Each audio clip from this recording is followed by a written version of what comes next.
Hakika idan ɗan adam bai mutu ba, to akwai shauran kallo a wannan duniyar. Domin abin al'ajabi kullum ƙara bayyana suke a wannan duniyar ta mutane. Kuma ko shakka babu sai dai mu ce sadaqata ya Rasulullah, domin tabbas Annabi sallallahu alaihi wasallam yayi gaskiya tunda ya sanar da mu alamomin tashin kiyama, ciki har da abin al'ajabin da ya faru ga wannan yarinya.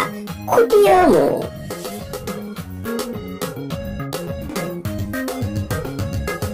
Mun wayi gari da samun labarin wata yarinya 'yar shekara 10 zuwa 11 ta haifo santaleliyar jaririyarta a asibiti, yayin da uwar take cikin koshin lafiya. Haka zalika ita ma 'yar jaririyar duk ba su da wata damuwa.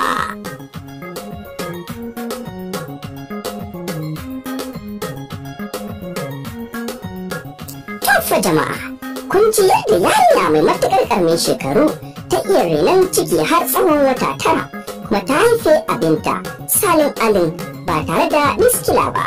Allah mai iko kenan, domin ko ba komai ayoyi ne suke bayyana kala daban-daban a wannan duniyar, kuma mai hankali ne zai iya fahimta har ma ya yi wa kansa faɗa gami da yi wa wasu izina don su ma su shiga tayinsu.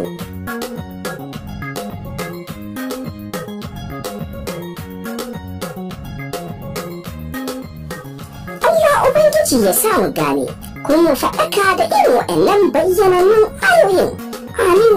Sannan ya nuna mana gaskiya ce ya ba mu ikon binta, sannan ya nuna mana ƙarya ce ya ba mu ikon tsere mata. Amin.